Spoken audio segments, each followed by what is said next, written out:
மோசமான கிரக இணைவு அது எப்படி இருக்கும் அப்படின்னு பார்த்தீங்கன்னா, ஒரு எக்ஸாம்பிளுக்கு செவ்வாயும் ராகுவும் உங்கள் ஜாதகத்தில் சேர்ந்துருக்குன்னு வச்சுங்களேன். இது பார்த்தீங்கன்னா, இது ஒரு பேட் காம்பினேஷன் இது. ஓகேங்களா?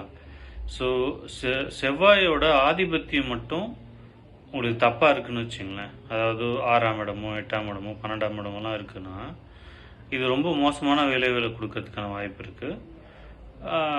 இந்த மாதிரி இருக்கும்போது அதாவது சுபர்கள் தொடர்பு இல்லாமல் இருக்குன்னா, நீங்கள் அந்த மாதிரி காலகட்டத்தில் இந்த தசையோ இந்த புத்தியோ வருதுன்னா அந்த நேரத்தில் நீங்கள் ஜாக்கிரதையாக இருக்கணும். இந்த மாதிரி காம்பினேஷன் இருக்கிறவங்களும் ஜென்ரலாக பார்த்தீங்கன்னா அதிகமாக கோவப்படுவாங்க, ஃபாஸ்ட்டாக முடிவு எடுக்கிறது, இந்த மாதிரியான விஷயங்களுக்கெல்லாம் உள்ளே போவாங்க. டக்குன்னு முடிவு எடுக்கிறதுலாம் இருக்கும் இல்லைங்களா? அதாவது வேகமாக பேசிடுறது, அந்த மாதிரி யோசிக்காமல் பேசுகிறது, இந்த மாதிரிலாம் விஷயங்கள்லாம் இருக்கும் இல்லைங்களா? இதெல்லாம் உங்களுக்கு வர்றதுக்கான வாய்ப்பு இருக்குது.